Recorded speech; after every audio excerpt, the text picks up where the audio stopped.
আসসালামু আলাইকুম। সকল ভাই ও বোনেরা, আশা বিশ্বাস সকলেই ভালো আছেন। আপনারা অনেকেই কমেন্ট করেছেন, ভাই আমার ভিসার কাজের ধরনটা হচ্ছে বা কাজের প্রফেশনটা হচ্ছে অ্যাডমিন, ম্যানেজার বা অ্যাকাউন্টিং, আরও বিভিন্ন পদ। এখন আমি তো এই কাজ জানি না, আমি কি অন্য কাজ করতে পারবো কি না।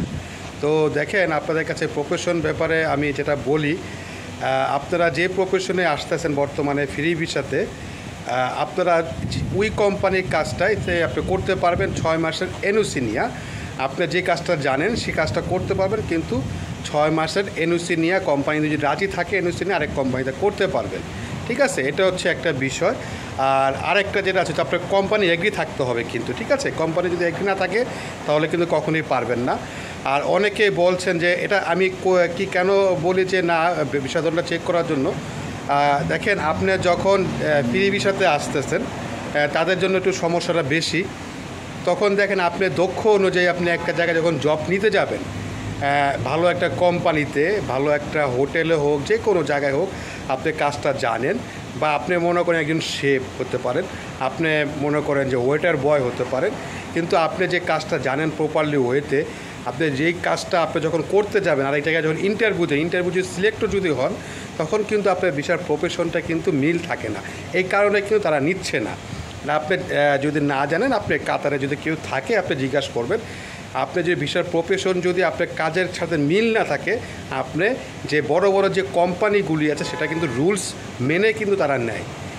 আপনার ভিসার প্রফেশনের সাথে তারা মিল থাকতে হবে। দেখেন, এখন যেখানে আমি যে ড্রাইভারের কথা, বিভিন্ন হোটেলে 5 স্টার হোটেলে যখন ড্রাইভার যখন নেয়, তাদের প্রফেশন কিন্তু ড্রাইভার লেখা থাকতে হয়, না হলে কিন্তু নেয় না, কখনোই নেয় না। ঠিক আছে, যারা বর্তমানে আগে থেকে মনে করেন যে লিমুজিন কোম্পানিতে আসছে, তারা অনেক কোম্পানিতে চেঞ্জ হলে কি আপনার প্রফেশন ওইটাই থাকে। কাতার থেকে কাতার যখন চেঞ্জ হয়, প্রফেশন কিন্তু ওইটাই থাকে। যখন নতুন করে যারা আসে তাদের কিন্তু প্রফেশনটা ওটা থাকে না।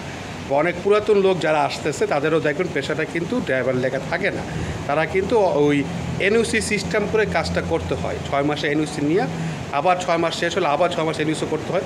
সেটা হচ্ছে পার্ট টাইম জব যেটাকে বলে। কাতারের নতুন একটা সিস্টেম, যেটা বিশ্বকাপের সময় আগে থেকে এটা চালু হয়েছে। তো সেই সিস্টেমে এখন কাজগুলি করতেছে। আর যখন আপনি একটা ভালো কোম্পানিতে যখন চেঞ্জ হবেন, ভালো একটা আপনার যে কাজটা জানেন বুঝেন, মানে আপনি 100% শিওর আমি এই কাজটা জানি বুঝে করবো, আপনার সব কিছু জানা থাকলেও কিন্তু আপনি করতে পারতেছেন না। এটাই ছিল আপনাদের কাছে বলার উদ্দেশ্য। তো এছাড়া কিন্তু বিশাল প্রফেশন যারা আসতেছেন ওরকম সমস্যা নাই, যেহেতু আপনি যে কোম্পানির কাজ করবেন সেই কোম্পানি আপনাকে 6 মাসে এনওসি সিস্টেম করেই তাকে কাজটা দিবে, সেটাতে কোনো সমস্যা নাই। আপনি যদি অন্য কোম্পানিতে যখন পার্মানেন্টভাবে যখন চেঞ্জ হতে যাবেন, পার্মানেন্ট বুঝতে তো পারছেন, যখন একবারে আপনি তাকে করবেন না, আরেক জায়গাতে যখন চেঞ্জ হবে, অনেক কোম্পানি চেঞ্জ ছাড়া কিন্তু নেয় না, একেবারে ট্রান্সফার হতে হয়, মানে সম্পূর্ণ যা কিছু আছে।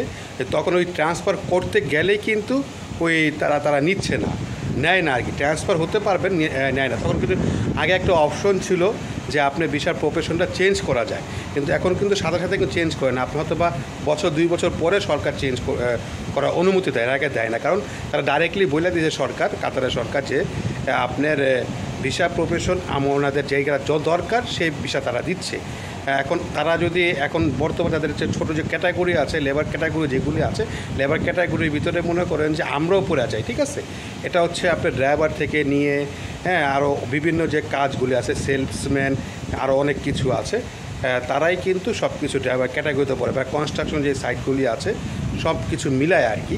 আর যেগুলো আছে ইঞ্জিনিয়ার, বড় বড় যে পদগুলো আছে, তাদের প্রফেশনটা এখনও তারা দিচ্ছে কাতার সরকার। এই ধরনের লোক প্রয়োজন, আর লেবার ক্যাটাগরি লোক প্রয়োজন নাই বোধে কিন্তু এই সমস্যাটা হচ্ছে। তো আশা করি বুঝতে পারছেন। যদি বুঝে থাকেন তো ভিডিওটা শেয়ার করবেন, একজনকে দেখার সুযোগ করে দিবেন। আর যদি চ্যানেলে নতুন হয়ে থাকেন সাবস্ক্রাইব এবং কি ফলো করে পাশে থাকবেন। আসসালামু আলাইকুম, সবাই ভালো থাকবেন, সুস্থ থাকবেন, আল্লাহ হাফেজ।